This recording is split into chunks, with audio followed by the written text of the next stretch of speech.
Apocalypse Gaming.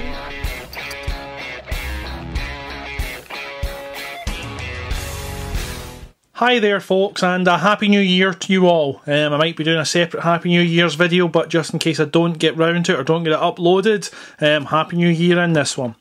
So in this video, or this series of videos, depending on how long it takes, I'm going to go through and show you the process that I do when I'm casting my own bases.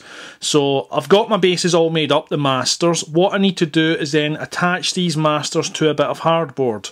First bit of advice for you is, because silicone's a very expensive product, is cut your hardboard as small as you can possibly make it to give as compact a pattern with your bases as possible. So these aren't yet stuck on, but I thought I'd show you the nature of what the sort of idea of how they're going to look, although depending where I glue them they might be slightly different. But that's the pattern that will follow, because that's as compact as I can make these while still leaving about 5 mils between each base, so that the silicone has got a big enough wall to still be usable without major degradation or potential errors. So that's the sort of pattern. I'll come back to you when we start gluing. So the very first thing that I've done is I have marked the centre point of my hardboard. So when I take my first piece, I can glue it bang on in the centre, and then I can work out from there. Okay. Now the glue that I'm going to use for this is my Gorilla Glue. It's just my preference of choice when it comes to super glues. Use whatever you prefer, because you're used to working with that material. This one's nearly empty, so bear with me till I get some glue down the nib. Now what I want to do when I'm getting this glued down is I need to seal the edges completely, so that I'm not getting a waste silicone running under and getting ruined when I pour it. So it's just getting glue all around the edge without trying to get too much over, and a bit more in the centre just to give it some grip and hold. And then let's place this as close as I can to the centre. Hence why I've drawn the cross, because then when you're looking down you've got a fair idea of, is that centred. Once I've got what looks centred enough, I've lost it, I've got a rag somewhere here which has ran, I'm sitting on it. And just run it round, removing any excess super glue that may have got up onto the base, because I want to keep that as smooth as I possibly can, so that when I cast the base it looks really nice, rounded and smoothed. So that's the process, and then I'm just going to work out from where I'm at and work my way outwards. So I'm not going to film the rest of them, I'll go and do that and I'll come back when you see that result. Okay, the bases are glued down and now we're going to box them. The way I do that is using these pieces here. I've routed along the edge of the wood, joined it to make an L shape, and then we can attach them to the hardboard. Because my hardboard's 5mm, it's a routed channel of 5 mils. So that then boxes up as we see, and once that's fully boxed I'm going to take some new Plast. New Plast is a sulphur free plasticine type substance.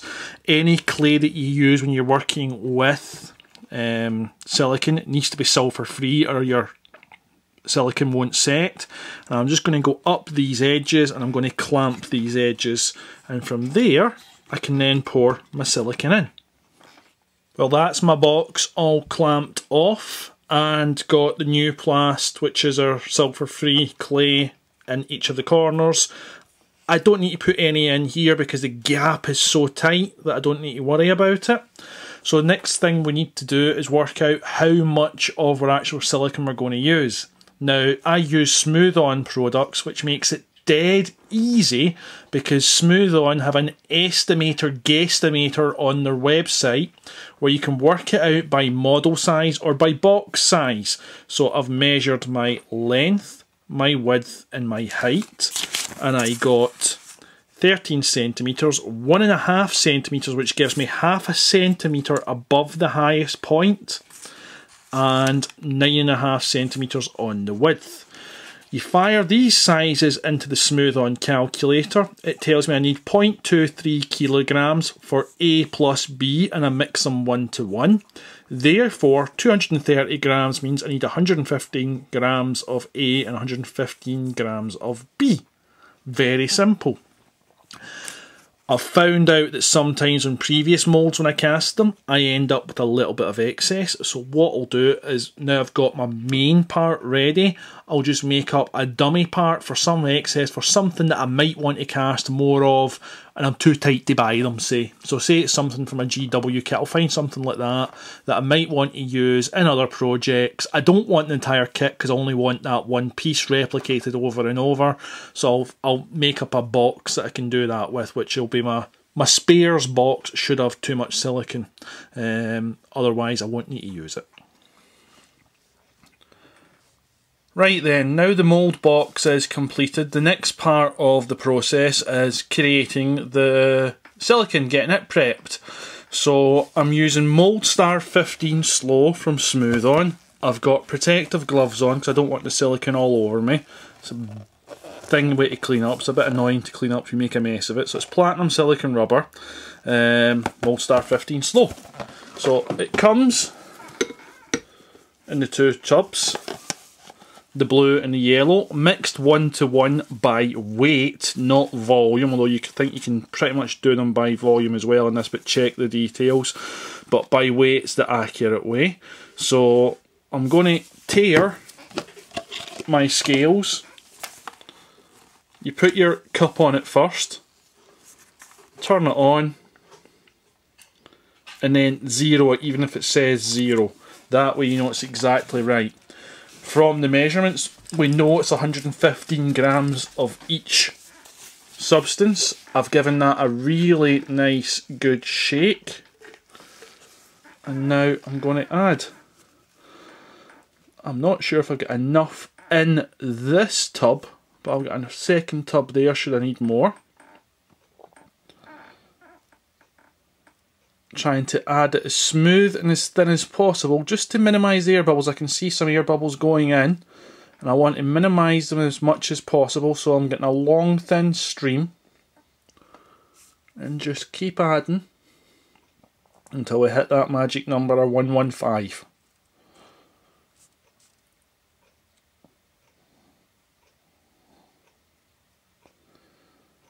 Slowly getting it.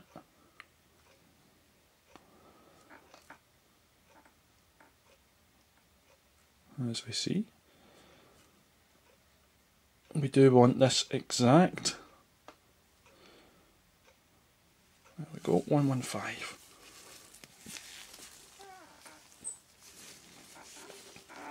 Clean the excess up. I'll use my stirring stick because this still ain't cheap stuff, and I'm a tight Scotsman and the world knows how tight we are, so I try to save every penny I possibly can. It's genetic. You get the picture, guys. Time to lighten up a little bit, but just clean it up because it makes the lid easier to get off next time as well, and it'll be less messy. And that's all it is. So I'll do the same with the other one. You don't need to watch me pour two. So as we see, we now have 115 in my second cup as well. So I have part A and part B in their separate containers ready to go. I tared my scale again when I put my fresh cup on. Every time you put the new container on, tare it, which means set it to 0. Because the cups, although are supposedly standard and from the same place, you do get variation. It's sometimes up to about a gram. Which doesn't sound a lot, but when you're trying to weigh things by the gram to the gram with no plus or minus, that's important. So there's some air bubbles in there. I'm going to let that settle for 5-10 minutes just to let all those air bubbles rise. Give it a few wee dunts. Just drop it up and down. I might take it to my thingy board as well, vibration board, or just use the vibration tool against them, just to get the air bubbles as much out as possible before mixing them. So back shortly. So then, the next stage that I go through, and this is entirely optional and it's just me being anal, but I get a spirit level out and I level the board that I'm going to be pouring my mould into. And my thought process is on this, and it's also the same way I do it when I'm casting the bases later on, is I want my bases completely perfectly even. And even if this is just marginally off, the mould will be out by a small amount. So I want a nice flat, completely squared off edge so that each side of the bases all end up the same. So when I'm pouring the resin and when I'm pouring the silicone, this is what process I go through. So I just get everything levelled off with my spirit level, using business cards to prop up the glass that I'm doing this on. So I just thought I would show you that, because I've not saw anybody else doing that. I don't know if it's really required, but that's what I do. The next product that I'll use is Ease Release 200. This I just spray onto the mould box and any of the masters, and it stops or helps the silicone stop sticking to the mould stuff, so when I come to demould it comes apart easier. So it's just a case of light dustings of this into the mould box. Same with my spare box, just in case something happens. Now this isn't something that they tell you to do, but I tend to just brush over the top of it a little bit now, just to make sure I've got it all in place. And when I'm happy with that, I can then mix and pour.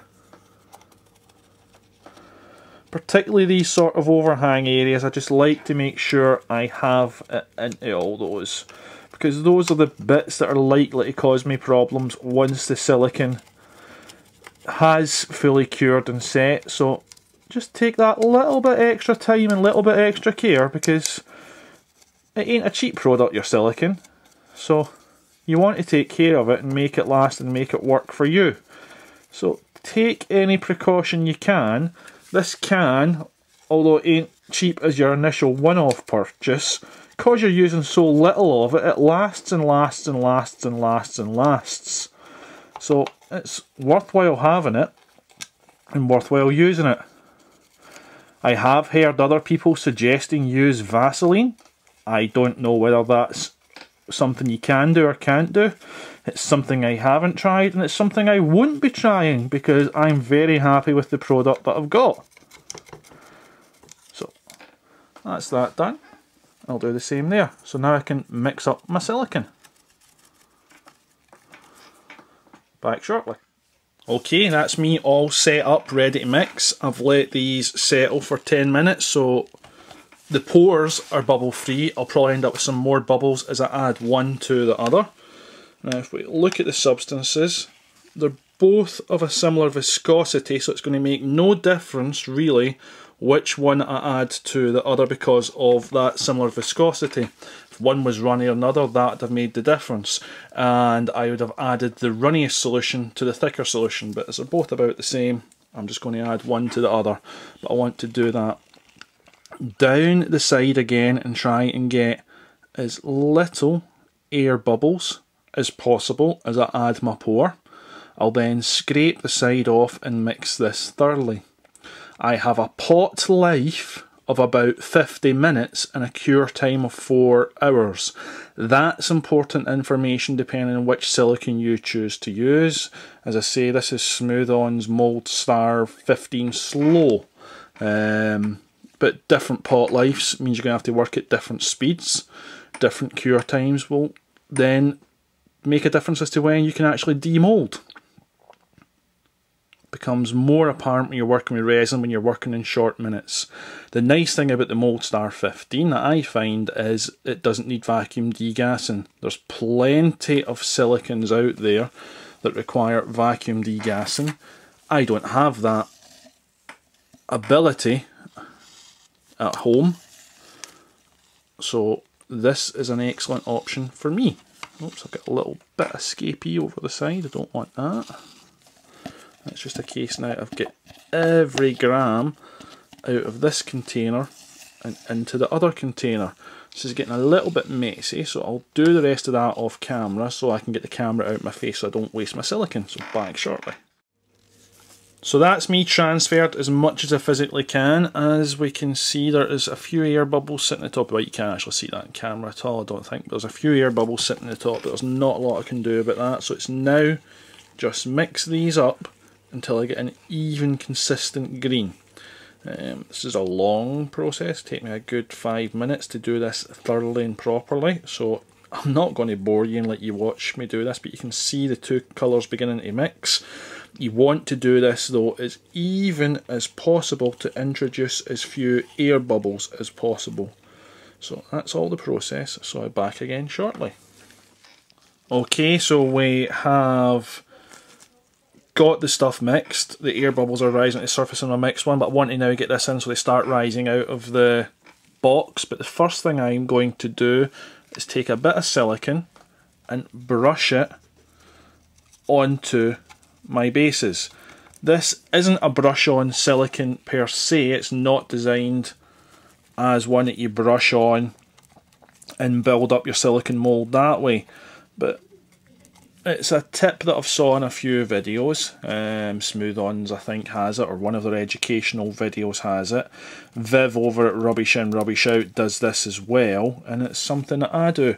I've never not done it, so I don't know how it would be if I just dropped this process out, but it works for me, and for the price of one brush it's worth, I feel, just brushing some silicone onto each of the items that I'm looking to cast, because it seems to prevent air bubbles. The product I'm using anyway is one that should be helping me prevent air bubbles, but this stage as well is one that I feel is useful because I just get it brushed into all the gaps and all the detailed areas that I'm worrying that the silicone may not flow into for whatever reason, especially the undercuts or the high detail areas that I'm doing it on. So let's just brush it in. It's a cheap disposable brush. Just be careful of hairs coming off, because it is a cheap disposable, you do have the issue of hairs wanting to come loose. But when this is done, the brush will just go straight in the bin. It's just getting some down. Brushing it in. I know I'm repeating myself, but I want you to see this next part of the process, and I'm running out of things to talk about. So you tell me if you guys have ever done this and any tips you have got. I would appreciate any feedback, any comments. If anybody out there's got any different opinions, any different products that they use and why they so value the product. I'm in the UK, as you probably mostly know from my accent, and it's a product that I like. It's also a product that's accessible.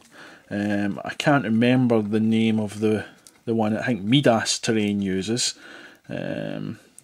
We can get it over here, but it's much more expensive to get it because I think it's just a few shops that are importing it and then looking for their markup on the product. It's the other big one. It's available in America, but it's difficult to source over in the UK at a reasonable price, if not impossible to source over the UK at a reasonable price. Smooth On's website is fantastic. I can't fault the level of information and training guides that are on that website. It's another reason why I really was happy to choose and go with Smooth On. I believe, well, this is second-hand information and not directly from the horse's mouth, but I believe that this is also the same product that is used by Hurst Moulds.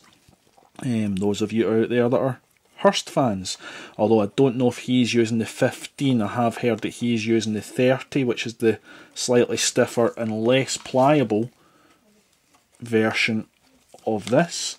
Well, I'm reasonably happy with that. I think I've got silicone brushed into all the areas. No, I've not. There's a section there that I missed. I'm still missing.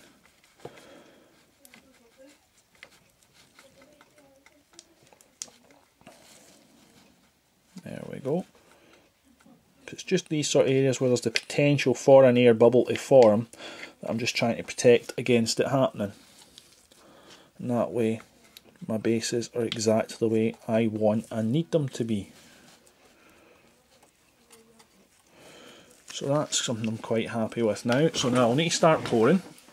And the pour, I don't want to pour it directly onto the base, and I want a nice, slow, steady pour. So start at the edge. Nice thin stream. It'll self-level all by its own. But you can follow along, but I never want to be pouring it on the actual bases. If I can help it. And let that flow up, over, round and on.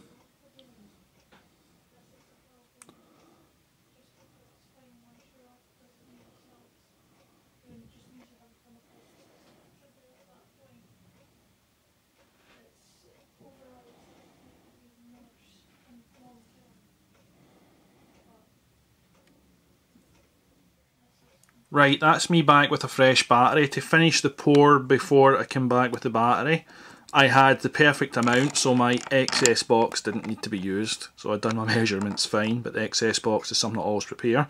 You can see the air bubbles rising to the surface. Over the period of the time, they will come up, but I like to use my handy vibration tools just to get in. Yeah, that is what you think it is. And give a little extra help to bringing those air bubbles to the surface.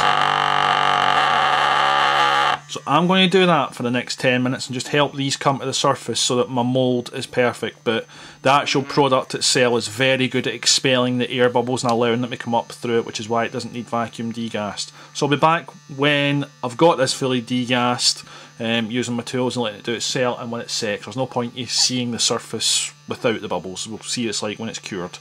So back when it's cured in by 4 hours. Although it says 4 hours, I always take the pot life into account as well, so it'll be 5 hours minimum before I demould this. So back then, which will be in you real time now.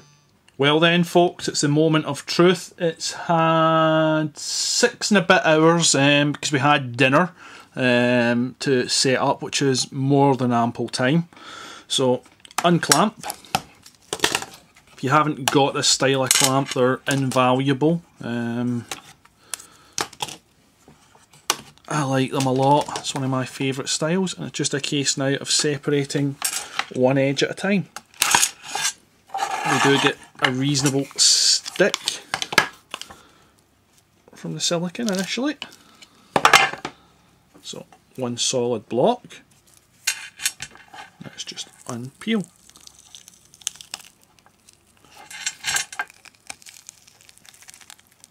Coming off nicely.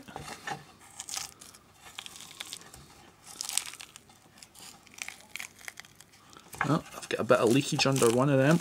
I can trim it up, but I've got to try and prevent as much as possible. I'll need to cut that with a knife.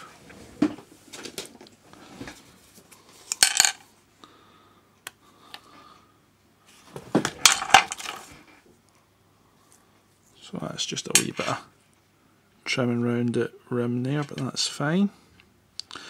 Oops, that one didn't work well. That's my master's still in there. That's fine. Again, just trim that back a bit for my pour. So that was just a mistake in making the master. It allowed that to come loose. But otherwise, as we can see, the detail is very, very nice. Couple of loose hairs there as well that have obviously come out in my brush when I've been making it, but that's not to the detriment of the mould. So I'll get these cast up and we'll take it from there.